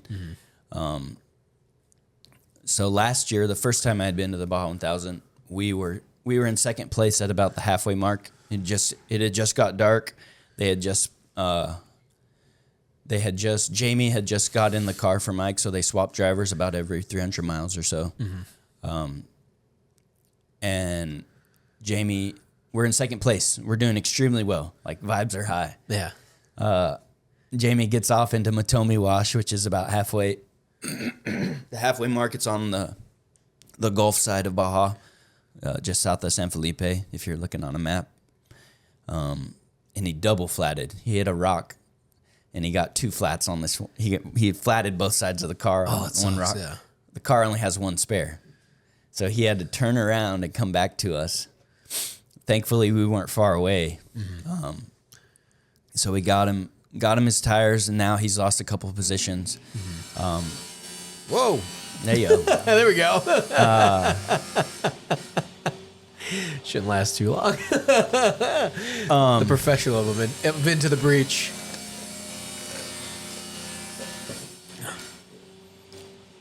There we go. Yeah, so Jamie got his tires, and he was off again to just north of San Felipe. I forgot the little spot they call. It's right above the military checkpoint. But Mike got back in the car, and they went about 5 miles, maybe like 10 minutes, and all the power in the car went out. The dash went out, and this is like at 2 a.m. This is like it's pitch black dark. Yeah. One of the main wire that controls the dash had wiggled loose. Yeah. So they had to take the dash apart, and thankfully they figured it out faster. It was like the power switch that had come undone. So it lost a couple more positions. Maybe still running like 5th or something. Yeah. Really late into the race, like we're headed home at this point. We get to about 5 a.m., 6 a.m. The sun's coming up, and we're almost there. We're almost back to. They were almost back to Valley T, Los Negros, which is a really popular spot, and they were racing another car in our class. The guy behind the car behind us is the builder of their car. Yeah. Like he's the guy that builds the cars for them. They were racing, and the guy in the builder's car, his navigator, his guy who sits passenger seat, the navigator's always just staring at the map. Like that's their whole job is like, hey, left turn coming, hard left coming, medium right coming. Yeah. Hey, there's a danger. Like there's a fence. Yeah. There's a rock. There's hey, there's a danger coming, slow down. Yeah. It was super late in the race, like I mentioned. It's very early, like I'm probably passed out at this point. We're in front of him, right in front of him. And there was a cattle guard, like a fence, like that you had to drive through, and then a hard left, I believe. And so we checked up to go through the fence and then make the hard left, and the navigator in the second car that was in the rear, he didn't say, hey, check up, cattle guard coming. He punted us, hit us, which made him like go out of control, and he ended up hitting the cattle guard. And it's like raining outside. It's 5 a.m. It's 40 degrees. Thankfully, like they weren't, none of them were hurt. Like everyone was okay. The safety features of the car worked, but both cars totaled. Mm-hmm. Like we're like 150 miles from finishing. So it's crazy because that kind of sums up the Baja adventure. Like the whole race, like through the day, like going into the night, we were, second place. Yeah. And then like it just boom. Takes away from it. Goes like that. And then it didn't just stop with the double flats, and it was the electrical problems, and then we ended up getting wrecked. And while all that's happening, the closest place I forgot where they were at. It's right about where Kurt Caselli died, who's a famous dirt bike rider, racer. He passed away down there, and so his memorial is literally right where they were. Yeah. Where they were, where we were in relation to them. Yeah. I think it was Valley T. Famous taco spot if you're ever down there. Valley T Tacos. Yeah. Check them out. Queso Tacos. There was a white Suburban driving around robbing people at gunpoint in the middle, like at 4 or 5 in the morning. Yeah, like crazy, some cartel action going on down there, like robbing the teams. So that adds to the adventure. But we ended up getting them. Like they limped the car back home on the highway, and that was that. Like DNF didn't finish. That sucks. And then this year, running really good again. I think we were running 3rd or 4th. Ended up breaking a knuckle, which is what holds your hub of your car on. Broke that, got it fixed, and then kind of just put us out of the race because it took so long. Who makes those? Like, who typically wins those races? Is it luck, or is it like the I shouldn't say well-adjusted, but like, the well-equipped teams? Well, like money certainly gets you a lot down there. Like like the bigger budget you have to spend on your race car, that like it's gonna typically get you farther. Definitely not always. Not 100% of the time. Probably like 60 or 70% of the time. Yeah, I think that probably works because in that class specifically, it's UTV Pro Open. It's the only class, to my knowledge, other than dirt bikes, that has a factory team. So Polaris has 3 factory cars that they maintain. Oh, okay. And those, Brock Hager is his name. He's such a good driver, and he has such a good program behind him. But he's beatable. Like sometimes just you get shit luck, and that's like not at the 1000. A race beforehand, his engine caught on fire. It was at Vegas to Reno, I think. So in August, like a race right before the 1000, he ended up catching on fire. And so he didn't win that day. Yeah. But up until that point, he had won like 7 or 8 major races in a row. So it's a combination. Like some days you have bad luck, some days you have good luck. But that's the excitement of it, right? Like, but as a filmmaker, it does make it difficult. Yeah. Because like if you break and your race is over, like what am I supposed to capture now? Yeah. You know? And then what do they typically ask of you when you're doing like filming these races? What's the thinking of the filmmaker side / business side, like what do they want out of it? They want photos, they want social media. Like I said, it's a different Social media stuff. Yeah, Like, social media. It's like a different animal now. So. Specifically for Baja, I'll be there for the car's main sponsor, which is a tire company. Okay. So they want to see the car moving. Okay. So if the car's not moving, That sucks. Yeah. That Like, sucks. Oh, shit. Yeah. Well, the much money they spend, they put into it. I imagine then are you capturing stuff that like, I won't say that's like, obviously it's exciting and stuff like that, but what do are you, like I said, are you shooting open gate? Are you shooting vertical? All that kind of stuff. I always shoot horizontal. Yeah. Very, like, unless someone specifically asks me to shoot vertical, I'm not going to do it. Yeah. Even though it would probably make my life easier. Yeah. A lot of it goes vertical.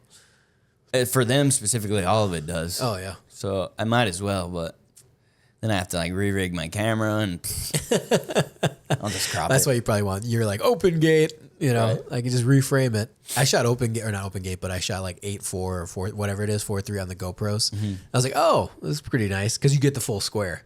So then you can adjust, you just punch in and then you don't have to stretch it. Yeah, we did on the drones. Or you capture just the widescreen. Yeah. It's like, oh, well, yeah, do the square because that's what it's punching in technically on that sensor Right. for 16 by 9. It's like, we'll just do 4.3 or whatever, 8, 9. I don't remember what it is. Right. And then it captures the full square at 5K or whatever. And then you just punch into where you want to go. Yeah. It makes sense. So like a brand or a team will bring me on and it's typically just cool stuff for social, essentially. Yeah. Marketing stuff for their sponsors. Yeah.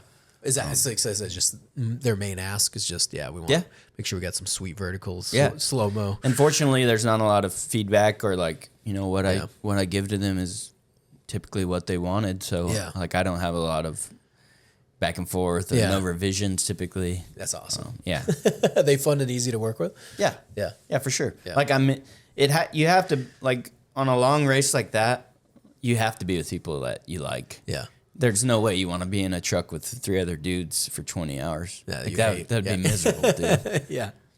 So that was your dad's buddy then, right? Yeah. They raced together a long time ago. Yeah, that's awesome. Does your dad come along? I mean, No. does he do anything with the racing still, or? Every now and then, he'll do a race maybe once a year. Yeah. And I've been on a couple of them with him. Yeah. We've had some fun. Some father-son bonding time. Sure. Well, the last race we did, the day before they.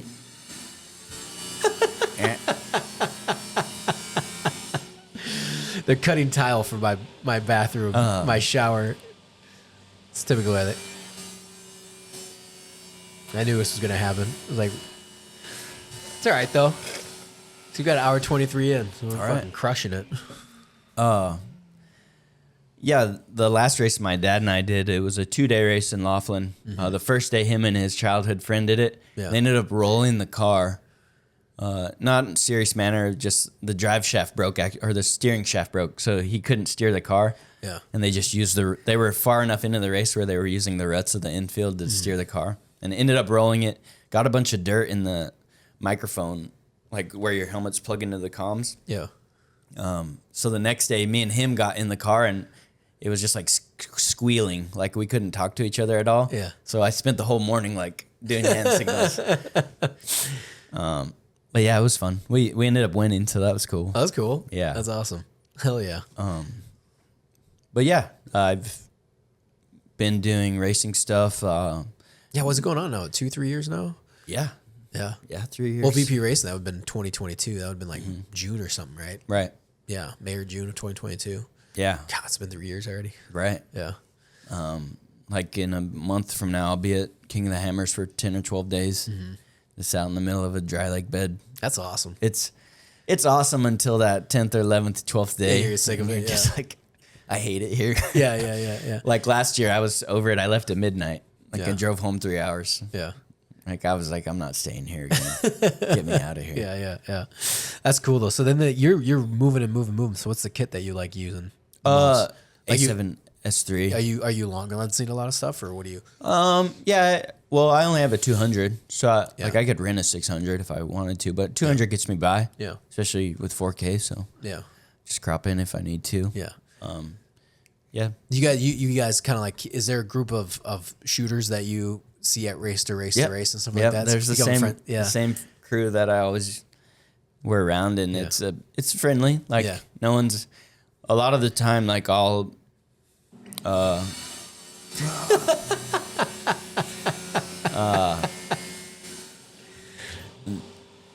A lot of the time, if I know someone else is shooting in the same class as me, Yeah. I'll just be like, hey, grab that car and I'll grab this car for you and we'll just trade. Yeah. And that works out a lot. Nice. You know, there's no monetary value, but I'm Yeah. where he isn't and he is where I'm not. So Yeah. we can get different shots of our cars. Nice. So you got, is there anybody like that you know in that industry? Because we have like, say we, but like there's like legendary filmmakers, photographers. Do you run it like within that industry that you're rubbing shoulders against at all, or is there anyone in particular, like say like war photography, like me running into like Sebastian Younger or some other dudes that be like, I mean, he's not doing it anymore, but you know what I mean? Like, oh my God, that guy has been here, and here, or been doing it for so long. Like the only person that comes to mind is a photographer. His name's Larry Chin. Yeah. And he's like the dude when it comes to motorsports photography. Yeah. But I mean, there's lots of guys that have been doing it a long time. Like the guy that's done all of the Gymkhana stuff with Ken Block before he passed. Yeah, right. Like I know him pretty well. But as far as like a, starstruck person, Yeah. not really. I don't think. No. Yeah. Some guys that have been around for a long time. Yeah, there's certainly guys that have been doing it since I was a kid that are Yeah. still there. Like John Tuba, his name. His YouTube is YouTuba, and Yeah. or his name is YouTuba, Yeah. which is a funny play. But he crushes it. He does really good on YouTube. He'll put up like 2 or 3 hour compilations of a race. That's awesome. I don't have the bandwidth to do that. Oh, you should, dude. You could. Well, I mean, that's speaking of the marketing side, that's very monetizable, Right. because it's safe content. Yeah. Like, But for that to do that, you need to have multiple cameras in multiple spots for hours and hours, right? Yeah. And I'm not capable of that. If I'm there chasing one specific car, yeah, which is like I think I'm different in that way, like compared to other guys in that film motorsports, specifically off-road motorsports. Yeah. It's like a lot of guys will go and get a bunch of clients for a race, yeah, charge less, but probably make more money, but also have more money, on the back end. Or more work on the back end too, obviously. Yeah. A lot more work. yeah, I kind of like just finding one or two teams maybe and giving them a more like personalized experience. yeah. Are you doing GoPros as well, like strapped to the? How many GoPros are you running? Typically two or three. Yeah. In the car. Okay. How well do they hold up? Good. Good. I say that while all the screens. I have 3 now. 2 of the screens are smashed. Yeah. Like last year, I did a short course I was with a short course team, and short course off road racing. It's like motocross racing with trucks. Yeah. So they're on a track. It's real close. It's exhilarating. Yeah. It's so fun. Yeah.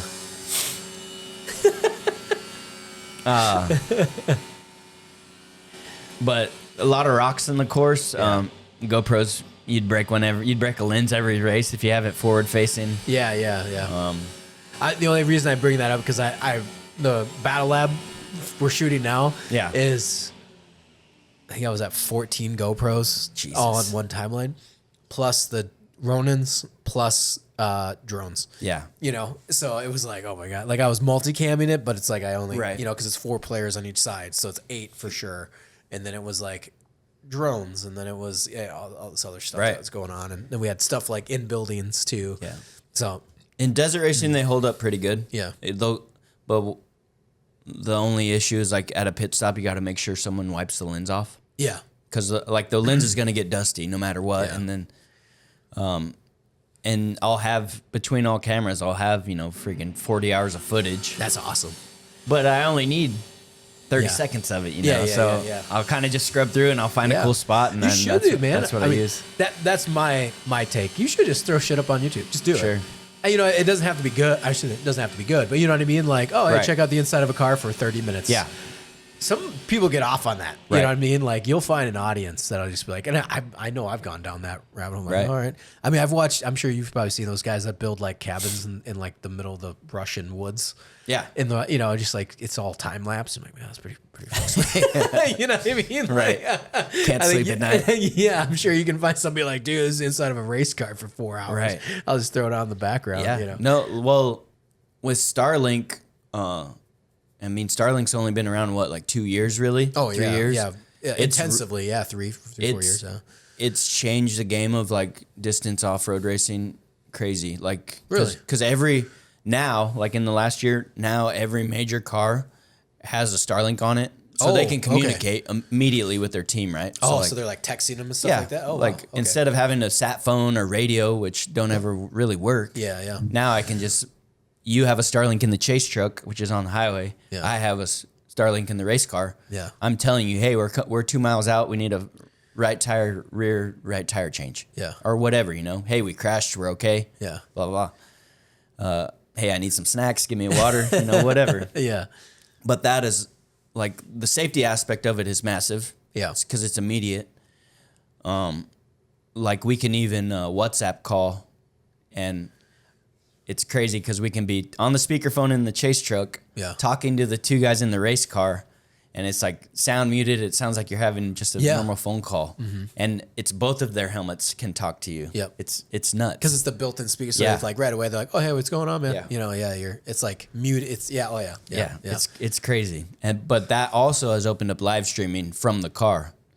So like Oh, okay, yeah, So like the major teams, they have what's called a Starstream box in their car. It's like a $4,000 kit that I don't know how it works, to be honest. Like Yeah. it uploads the footage and you can put it into what's the streaming software? Oh, yeah, I know what you're talking about. Yeah, it's dang it, yeah, I know what you're talking Right. about. Yeah, guys use it all the time. OBS, yeah, Sure, yeah, you can yep. put it into OBS like that because it's got a URL or something like that. Yeah. IP address or whatever. Yep. And like the next big race, I'll send it to you so you can check it out. Yeah. It's crazy, dude. Like multiple different angles, like, and that's stepped up the race promoters production. Yeah. Because now they have these 2 guys talking, which they always had before, but it wasn't the same because it was just an on-ground camera guy watching the car go by for 2 Yeah. seconds. Yeah. Now they're in the car with them, like, Yeah. hey, why are these guys stopped? Like, Yeah. see what's going on, and then they'll change it to their camera. Probably can't And- talk too much shit anymore. And then they'll be like, this car is coming. yeah. Yeah, definitely. Like, Yeah. a lot of them don't have their in-car comms plugged Oh, into God. that. Oh, it's only communicating now. All you hear is the race truck. Oh, okay. And they'll be like, oh, this truck's about to pass this truck that broke down that we just checked in on. Yeah. Flip it over to this truck and watch them go by. Really? I think that's really going to like, I don't think, like, I know that's going to up the production value and the marketability of off-road racing. Yeah. Like, because it used, back when I was a kid, that Baja racing was on ESPN. Yeah. And like, Well, I remember hearing about it. Yeah. Like I knew of the Baja as a kid, Right. Like, and not beyond my dad just racing, but I just knew the name of it. Sure. Like that was very known, and probably because of ESPN. Yeah. You know, like Baja racing. That sounds awesome. You know, I remember when I was a kid and going in the Marine Corps, I wanted to do it with my dad. Not so much the race, but I just wanted to just do the Baja. Sure. Or, you know what I mean? Like not race, but just like, dude, let's like get some motorcycles and do it. My dad's like, oh yeah, let's do it. We never did it, but you know, it would have been a really cool experience just to like fucking take enduros and just run it. You know? yeah, I actually, the first time I went all the way down to Cabo was in like I was with a heritage team. Like it was a legacy car, like an old BFG wrapped, like old buggy car. And we took their 80s wrapped OBS Bronco. Yeah. And it was pre-runnered, so it's made to go off-road. Like it has a roll cage and big tires. And it had, instead of having like a full bench seat in the back, it had a third seat. So it had two race seats and then a third race seat in the back. And I got in that in Long Beach, California, in the third seat. Yeah. Old Bronco, no stereo, like the dash is like just metal with switches, like a race car. Yeah. No stereo, no luxury at all. And we took that all the way to Cabo, and I think I'll always like look back on that trip like, holy cow, like this is like, I'm in a race car on the highway. And it ended up, we got to like San Felipe, I think we figured out the fuel cell was leaking, which is pretty dangerous, which was right below where I was sitting. Yeah. So that was fun. That was a fun time getting to go with like those guys that had spent, you know, longer than me or you have been alive. They've been going down there and racing. Yeah. And I got to experience that with them, and it was cool. That's awesome, man. Stayed in like some awesome resorts, like in the middle of nowhere. Yeah, I think like, you were texting me about that. Or you called me like this last summer. Was this last summer? It was last like spring. Yeah. I remember you texted me like, dude, I'm gonna go do this race. I was like, yeah, that's awesome. I was like, I was gone a long time because the Nora 1000 is different from the, you know, what they call the Baja 1000. Yeah. There's multiple races in Baja, but the main ones are the Score Series. So the Score Series is like the competitive where all the big dogs are there. Like if you want to be someone in desert racing, you go and race Score. But Nora, it's kind of a little more relaxed and it's a lot of fun. So like they have the Nora 500, which is they'll do 250 miles. They'll go from A to B one day and then back from B to A the second day. And then for the Nora 1000, each day is so many miles, and they stop at big cities. They stop in towns in Baja. Yeah. Along the way, so that takes 7 days. That was like 1,400 miles. That's awesome. That's cool. That's sick, man. So what are you thinking? I don't know, career wise, but you know, guys that are maybe the few, but for film, everyone else is like vets that listen to this or Ukrainians. it's like half Americans, half Ukrainians. But you know, this type of field and work, you know, where you want to go with it. Like, you know what I mean? Like I have my goals. I'm sure you have your goals. Like what's your say long play, but you know what I mean? Like what do you want to accomplish? Where do you want to go? What's your kind of, you know, you're doing it, you love it. I mean, it's amazing. Like it's cool hearing you talk about it. Cause that's like when I get into stuff, you know, right. And you do it full time all the time. Right. I have like these little bursts of like, oh, this is cool. Like I do underwater cinematography. Sure. No one pays me for it, but I do it for a foundation. Yeah. Foundation I'm part of. You know, you do this full time, get paid, and you're in it a lot. Right. What's your next kind of move? You know, or what are you thinking? I don't know. That's a good question. Like, cause truthfully, like I think I've accomplished all the goals that I set out for. Like Baja 1000 was like way above my list. Like even since high school, like before I even knew about filming, I knew I wanted to go down there and do it. And now I've been fortunate to do it a few times. And then last year I really wanted to go back to short course because at my time at VP, I got to shoot the Crandon World Cup, which is if you have the opportunity to go to Crandon, Wisconsin over Labor Day in the fall and see that Sunday race, I promise you you will be a fan. Yeah. Like there's no way that you can't be a fan of that. It's like watching trucks fist fight each other. It's so much fun. And there's 80,000 people just drinking and having a good time. That's and cool. there's That a lot does of- sound fun. It's so much fun, man. My parents used to go to Elko Raceway or something like Elk River. Elk River. Yeah. Yeah, they go to Elk River. I don't know if they do it as much anymore, but they were. yeah, Like, Elk River's yeah. a great course. Yeah, it's not far from here. yeah, Minnesota's got like a good course, and I know they go to the races. They Yeah. used to watch what is it, the Italian race. It was, Monaco? not the cars. Le Mans? Yeah, maybe it's the bikes. Oh.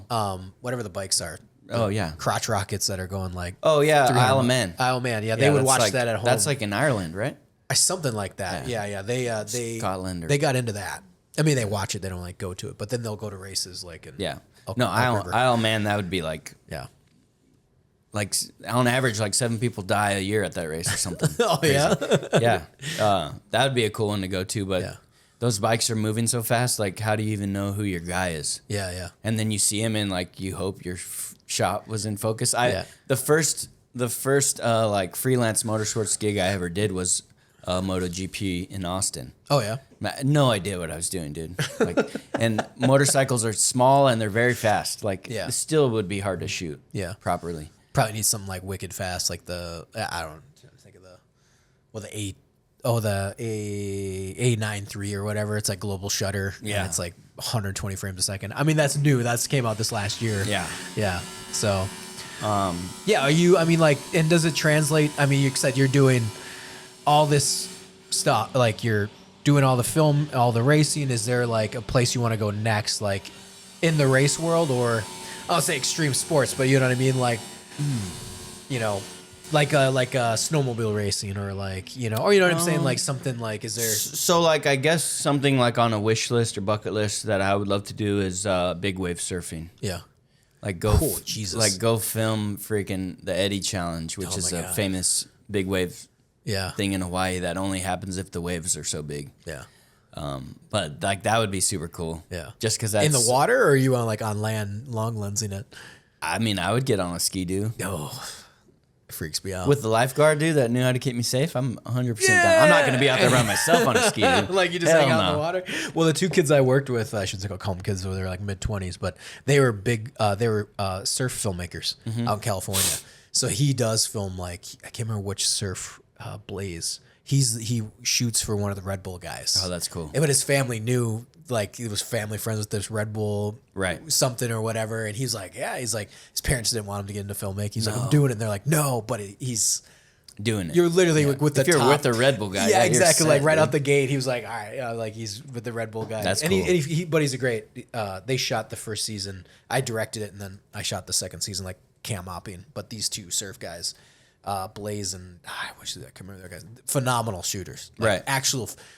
No, they know like they filmmaker shots, and Yeah. then I was like, but they do like surfing videos and stuff. So they were like in wicked good shape, like Yeah. with the Ronins, and they shoot reds on the water and stuff like that. And I was like, dude, that takes some lung capacity. Yeah.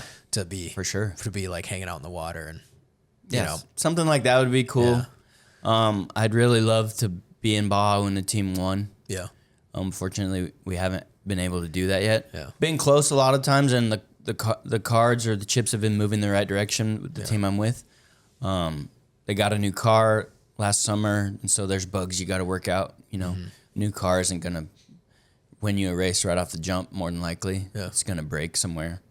So it's just little silly things, and then I would love to be there for that.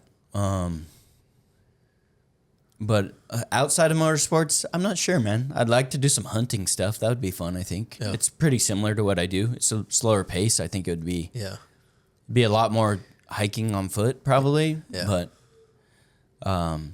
easier to shoot than a race car going by you. that's very true. Yeah, yeah. Yeah, that would be fun. But yeah, I've been fortunate to do a lot of the stuff on my checklist. Yeah. So, like, I just got to think of more stuff. Because right now, like, lately, I've kind of been in a rut, you know, like, just kind of feel like I'm doing the same stuff over and over. Yeah. Which is true. I am. Yeah. But it's like, how do you get creatively outside of your box, you know? Yeah. Also, too, you're you know, like I said, you're doing what you love to do, Right. You know, so, and there's only, you know, so many ways you could shoot stuff until some new technology comes along or Sure. something. I mean, you could, FPV it around Yeah. the vehicles for fun, or or like or some whatever. I know what you mean though. It's like, and job security too. I mean, you're still at the end of the day, you all got to make money. Yeah, like that reel I sent you the other day. Like Yeah. the first 10 seconds, I just wanted to be like inside of my brain. Yeah. Like with the the Clint Eastwood clip's just really cool because he's like, Yeah. heard you guys robbing banks. When can I join you? Or Yeah, something yeah. like that. Yeah. And then I knew what you were going with too. I was like, oh, I know what he's going with. Yeah. I just don't know who you're sending it to. because it's kind of like a call. It's kind of a call out to the person looking at it a little Yeah, bit. yeah. Like if you're looking to hire me, like Yeah. that's what he's saying. Yeah. In those few seconds. Yeah. And it's Clint Eastwood, so it's badass. Yeah, and as an editor position, that does, like I said, it's who are you sending it to? That's why I was like, I like this. Yeah. But who are you sending it to? Yeah. Like, Well, that I'll tell you off camera. Oh, okay, yeah. Because that's just like a pipe dream. I was told like, hey, they don't have a video guy. Like, yeah. they don't have a video guy. They're probably gonna want one soon. So Yeah. send me some stuff, and I'll be like, when they ask, I'll be like, here he is. Yeah. So, Yeah. hopefully that would be crazy. Yeah. And I guess that brings up like a bucket list for me, or like something that I want to get into is concert Oh, got it. Okay. stuff. Okay. I would love to do it. Well, your stuff Live looks music. great with the Yeah. because of the shots in there, and you had Post Post Malone. Malone. Yeah. Yeah. The only concert I've ever done is Post Malone. It's great stuff. It was great stuff. Well, I had no idea what I was doing though. Like Yeah. I had a 20 for if it would have been like a normal stage setup and the photographers are right in front of the act, how they normally are, Yeah. it would have been fine with a 70. But Yeah. he had this massive stage that was the whole size of the stadium. Yeah. And he went in front of us. We only got 3 songs. He went in front of us the first song, and I was just kind of like, holy shit, Post Yeah. Malone, what am I doing here? Yeah. And then for the next 2 songs, he was on the opposite side, so I needed a 200 to really punch in on him. Yeah. But no, that was cool. Mm-hmm. But I'd love to do live concert, Yeah. just because the lighting's cool. It's super That's true. dynamic. Yeah. Yeah. You're maybe probably kind of difficult, just because the lighting is so all over the place and wild. Yeah. But yeah, it was fun. That's cool. That's dope. Yeah. And I think I saw somebody, I thought of you, and they were showing how they shot, but they were shooting on a 70-200, like No, on that'd a be Ronin. perfect. It was like Yeah. a 70-200 on a Ronin, 2.8, Yeah. wide open, A7S3, Right. slow motion, and it looks phenomenal because Right. they're at 150 with the Ronin, going, Oh, yeah. walking back and forth. Yeah, It he's looks- shooting Luke Combs, right? Yeah, or something. Yeah, I think Yeah. it was Luke Combs. I don't remember who it was. seen that. But I've seen that. I was like, oh, dude, that's amazing. When you do Right. that, that looks phenomenal. And I thought of you with the Post Malone, but that's sick though, man. That's awesome. Yeah. Getting into the music world. No, that would be cool. Yeah.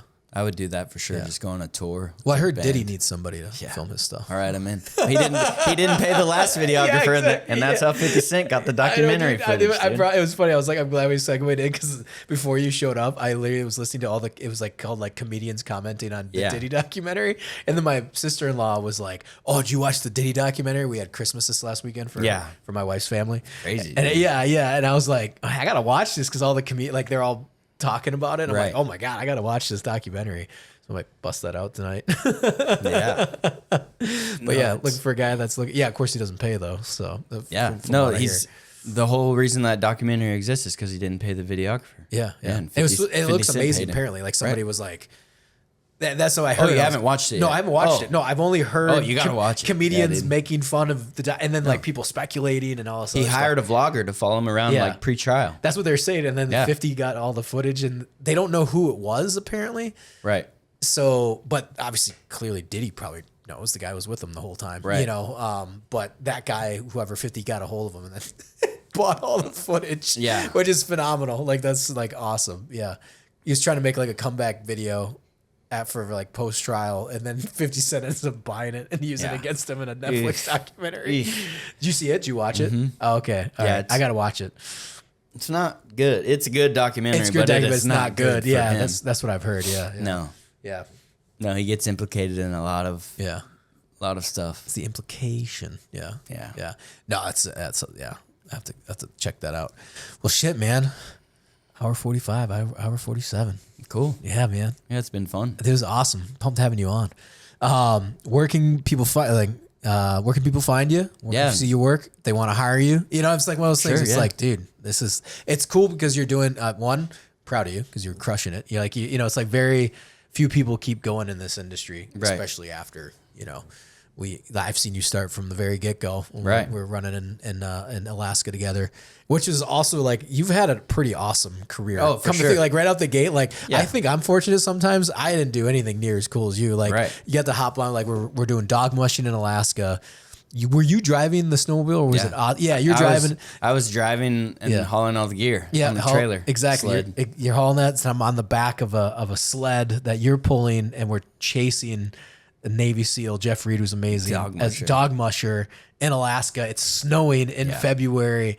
Like it was like I had the easy dude. It's like that was like one of your first. Oh, I shouldn't That'll say be first. hard to beat. That's tough. Well, That trip. and then you were on the bigger productions too. So like Right. you jumped in at like the coolest, Right. No, and it for was sure. all like YouTube stuff. So it wasn't official Hollywood. So you're kind of like, oh, you can do this outside the system. You Right. know what I mean? It's not like you're like, man, I was in Union. Hollywood Union. Yeah, we're part of the. It's like, no, we did this on our own with a company's dime, and dude, it was Right. And then you're rolling right into motorsports, like killing that. Yeah. So that's awesome. It's so cool, man. Yeah, It's cool to see you there. My main feed is Instagram. It's at Kurt McGirt. Yeah.